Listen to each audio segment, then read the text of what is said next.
오늘 예배에 참석한 우리 모든 성도들에게 하나님의 은혜와 평강이 늘 함께하기를 간절히 소원합니다. 제가 여러분들과 함께 목회하면서 마음속에 세 가지 꼭 생각을 가지고 있습니다. 하나는 우리 모든 성도들이 건강한 것입니다. 영적으로도 건강하고 육체적으로도 건강해서 병들지 않고 아프지 않고 하나님이 기뻐하시는 삶을 살아가는 그런 건강한 성도가 되기를 소망하고 있습니다.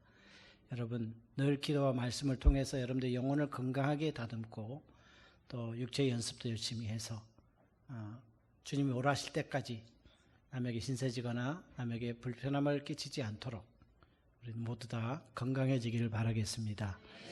두 번째는 행복한 신앙생활입니다.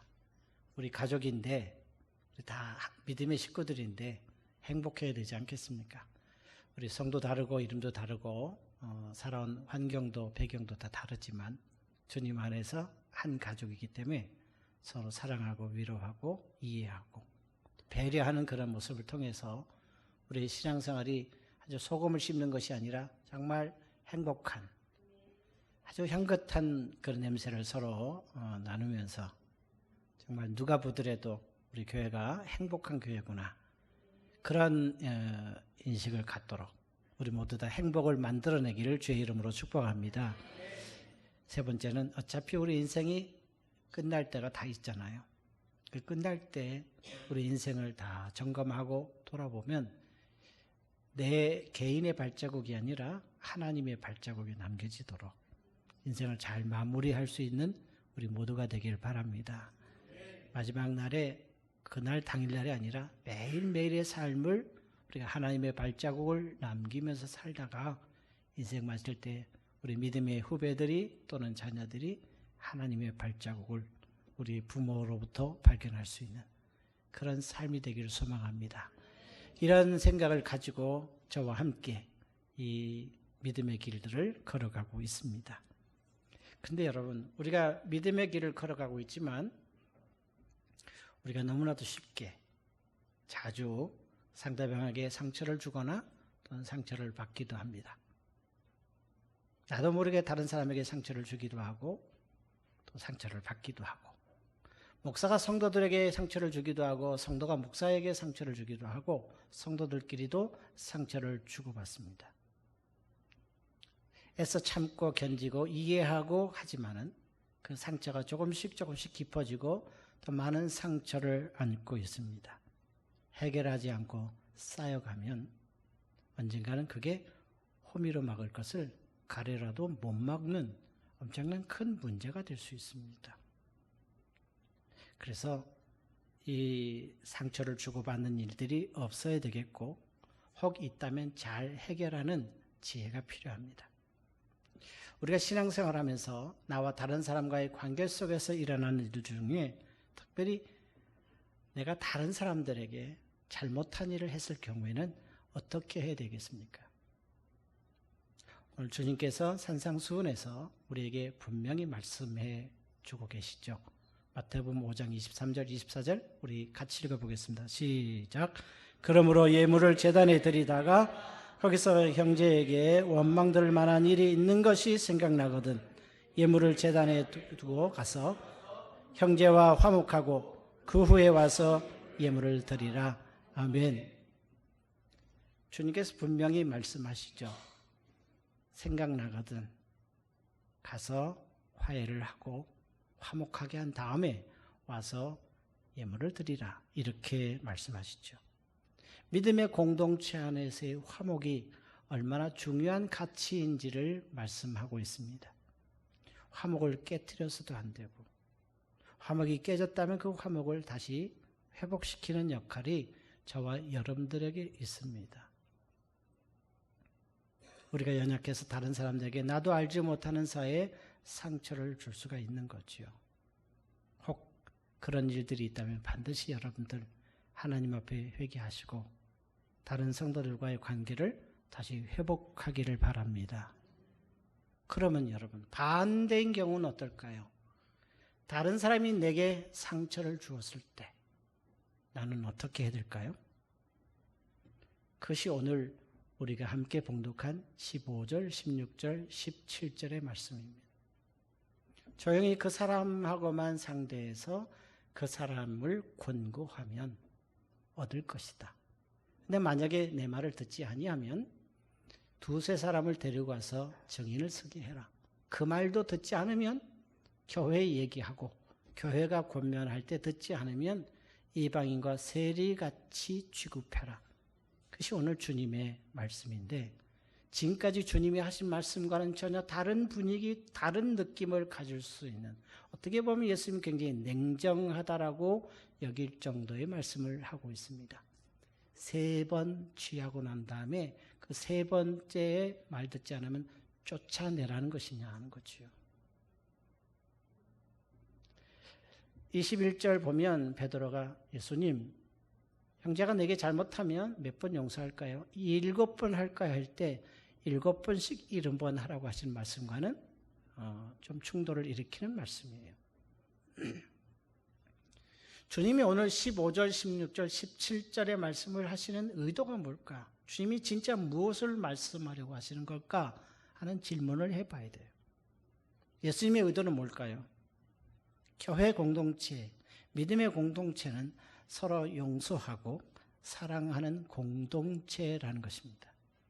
서로의 일방적인 어느 한 사람의 용서를 기대하면 안 되고 서로 용서하고 서로 사랑하는 것이 교회 공동체라는 것입니다. 어떤 사람의 잘못에 대해서 정죄하거나 비판하거나 비난하는 것은 안 된다는 얘기죠.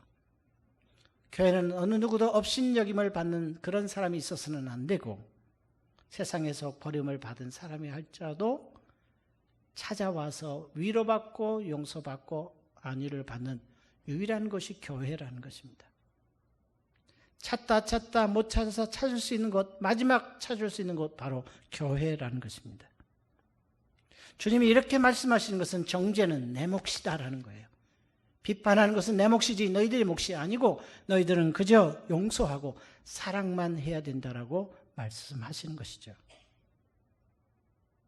왜냐하면 그렇게 권고해서 형제를 얻는다라고 말씀하고 있는 것이죠. 예수님은 15절에서 너에게 죄를 범한 형제가 먼저 용서를 구하고 그렇게 하라는 얘기는 아니거든요. 가서 권고하면 형제를 얻는다고 했습니다. 손해배상을 받으라고 하지 않으십니다. 형제의 마음을 얻으라고도 하지 않으셨어요. 형제를 얻는다라고 하셨습니다.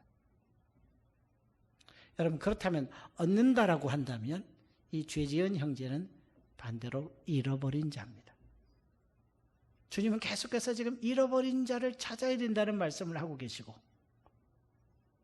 그 잃어버린 자가 어떻게 보면 작은 자라고 얘기하고 계시거든요. 나에게 죄를 짓고 나와 관계가 틀어진 그 사람은 잃어버린 사람입니다. 그 잃어버린 사람에게 가서 화해를 시도하면 그 화해를 통해서 관계가 회복되어지면 그 사람을 얻는다라고 얘기하시는 거죠. 용서 정말 쉬운 것 아닙니다. 대개의 사람들은 용서란 잘못을 바로잡는 것이라고 생각하지만 그것이 아닙니다.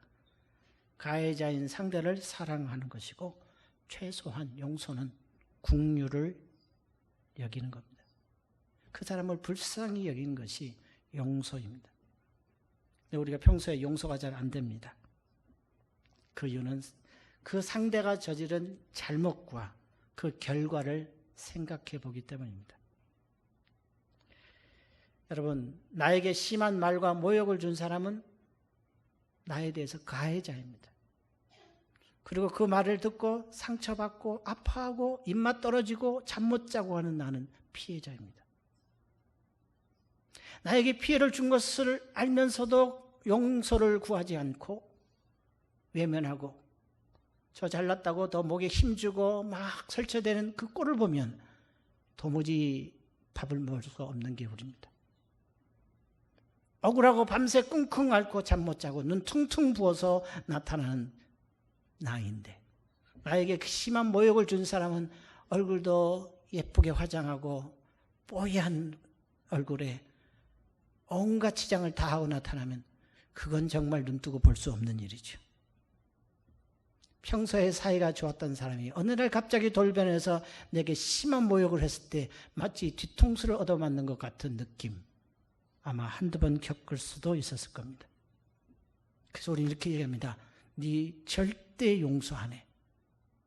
손이 발이 돼도 비로도 내가 절대 용서 안 해. 천국 가기 직전에 내가 용서할지 모르지만 그렇게 생각합니다. 여러분 잘 생각하십시오. 그 사건은 그 사람이 나에게 심한 모욕과 그리고 아픈 상처를 준 그 사건은 이미 돌이킬 수 없는 쏟아진 물처럼 다시 반복할 수 없는 사건입니다. 주님이 이렇게 말씀하신 건 무슨 의도입니까? 이미 일어난 일은 바꿀 수가 없다. 그러나 그 일을 저지른 사람은 바꿀 수 있다. 그 얘기를 주님께서 하고 계십니다. 그 사건은 이미 돌이킬 수 없는 사건이지만 그 사건을 일으킨 그 사람은 우리가 노력하면, 우리가 관심을 보이면 바꿀 수 있다는 거죠. 따라서 주님은 이 말씀을 통해서 그 일, 그 사건, 그 문제를 보는 것 대신에 그 사람을 보라는 겁니다. 그러면 이해가 된다는 거죠.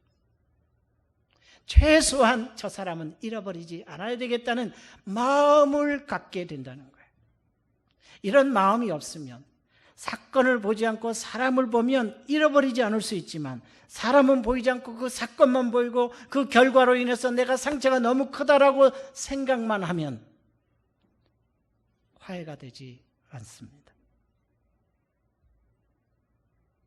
고칠 수 있는 사람을 먼저 살피고 되돌릴 수 없는 일은 뒤로 버려야 됩니다.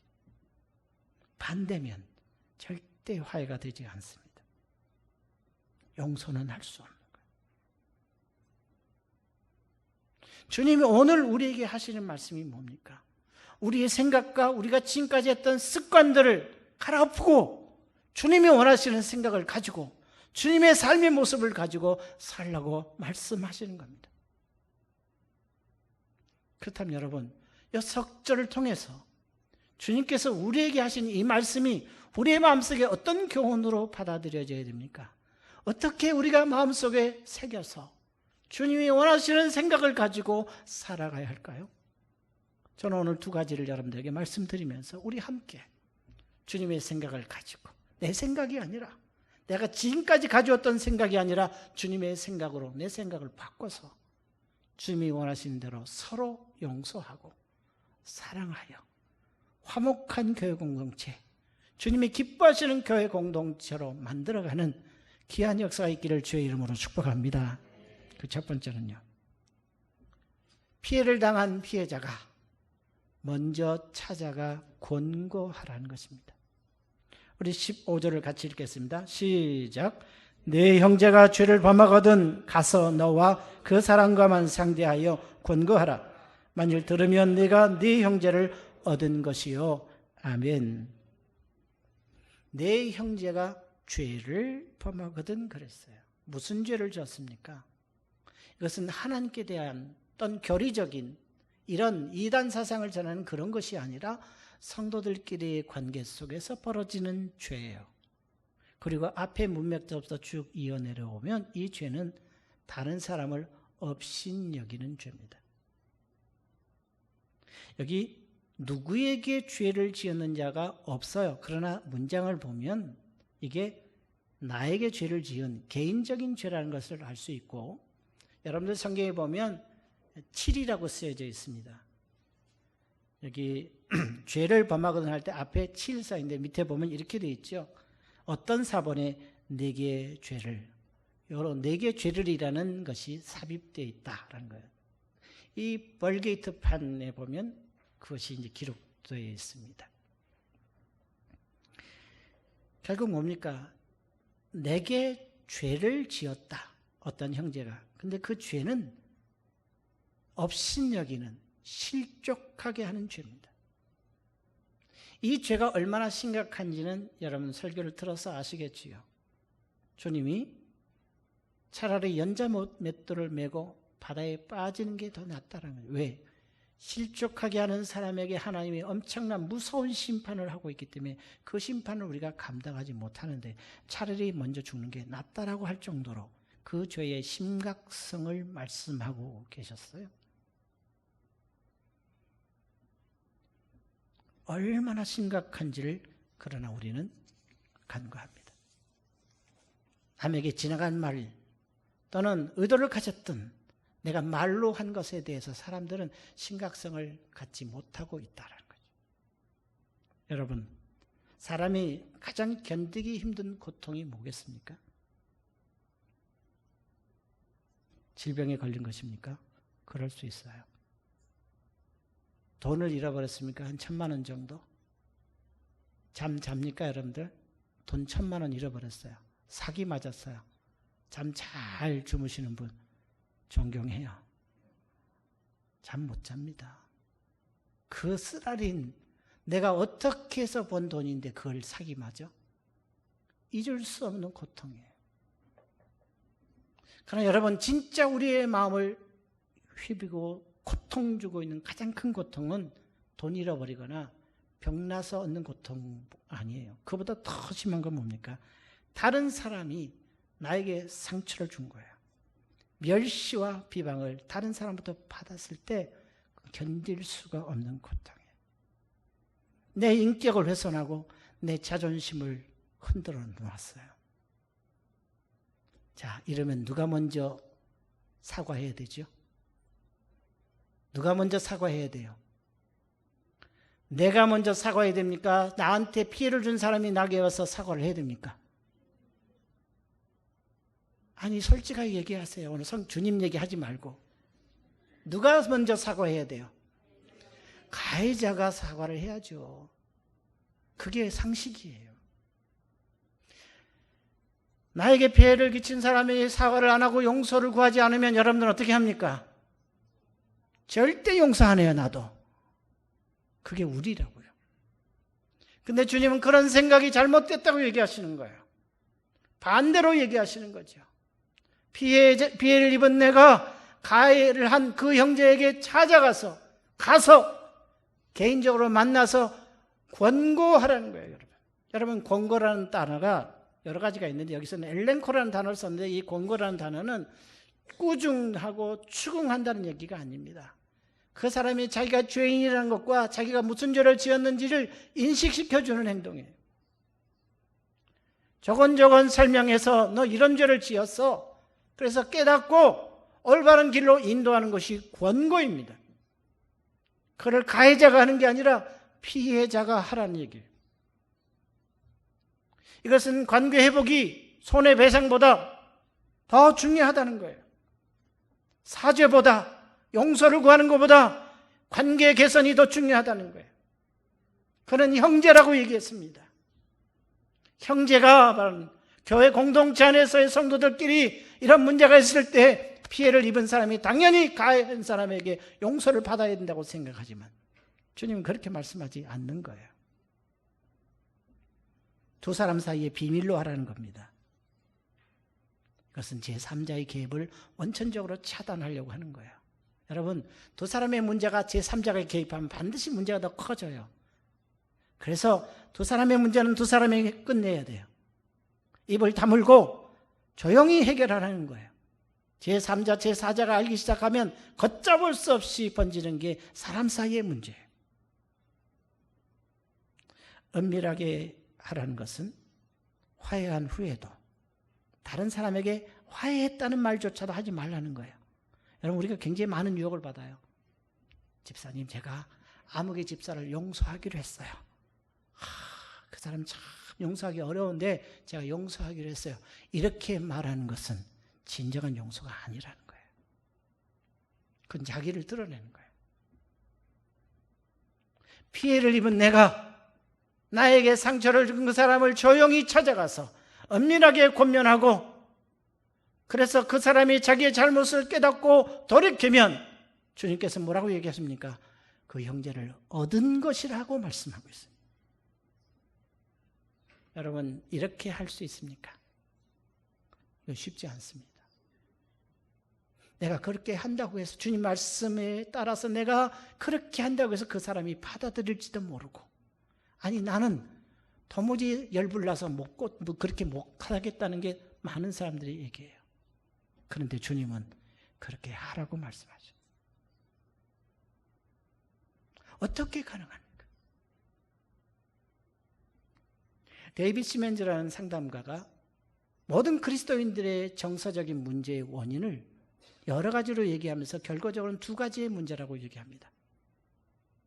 첫째는 하나님의 무한하신 은혜를 받아들이지도 못하고 받았으면서도 누리지 못하는 그것이 우리의 정서, 어떤 불안, 염려, 걱정, 긴장, 갈등, 그걸 일으키는 주요 원인이라고 얘기합니다. 여러분, 하나님 우리에게 무한하신 은혜를 베푸셨어요. 우리 연약하고 형편없음에도 불구하고 여전히 우리를 사랑하시고 우리를 품에 안으시고 내 자녀라고 말씀하시는 그 무한한 은혜를 우리가 누리고 있습니다. 지난 한 주간 우리가 죄악 속에 뒹굴다 왔어도 주님이 보혈로 씻어주시고 우리를 여전히 자녀로 인정하신 이 은혜, 무한한 은혜예요. 이 은혜를 누리며 살아갈 때 걱정과 염려와 불안, 초조는 사라지고 항상 기뻐하고 즐거워할 수 있어요. 이 은혜가 우리에게 주어진 것을 모르니 우리의 정서에 문제가 생기는 거예요. 또 하나는 그 무한하신 은혜를 우리가 받았으면서도 그 은혜를 다른 사람에게 나눠주지 못하는 이 안타까운 모습이 결국 우리 그리스도인들의 정서의 문제의 두 번째 원인이라고 얘기하는 거예요. 저는 이 글을 읽고 그렇구나. 하나님의 은혜가 너무 큰데 그 은혜를 알지도 못하고 받아들이지도 못하고 누리지도 못하기 때문에 다른 사람을 정죄하고 판단하고 다른 사람의 조그마한 약점과 잘못을 도무지 수용하지 못하는 그런 모습으로 살아가고 있지 않은가. 여러분, 주님이 오늘 이렇게 말씀하신 것을 우리가 어떻게 할 수 있습니까? 하나님의 은혜, 십자가의 사랑을 깊이 깨닫고 묵상할 때 이것을 실천할 수 있습니다. 하나님이 내게 베푸신 은혜가 어떻게 큰지를 여러분들 잊어버리면 절대 안 돼. 그런 면에서 여러분, 우리는 피해자가 아니에요. 저와 여러분들은 가해자예요. 주님을 향해서 핍박을 하고 주님께 죄를 지었어요. 주님은 그 내 모든 죄를 까발리시지도 않고 조용히 찾아오셔서 저와 여러분들을 위해서 십자가에서 죽으셨어요. 그리고 하나님의 자녀의 관계를 회복시켜 주셨어요.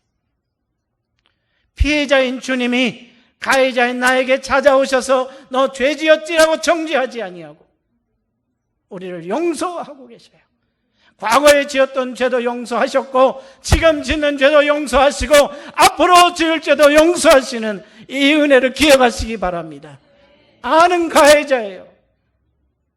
다른 사람에게 난 피해를 봤다고 얘기하지 마세요. 저와 여러분들은 주님을 향하여 가해한 사람이에요.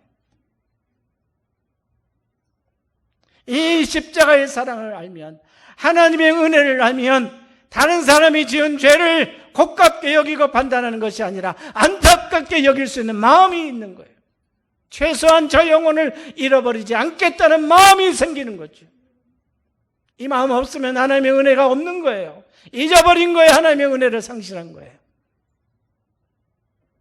교회가, 성도가 하나님의 은혜로 살아가는 건데 정작 은혜가 충만한 교회는 은혜가 없는 비은혜가 판을 치는 세상으로 전락되어 버린다면 십자가의 은혜를 모르는 거예요.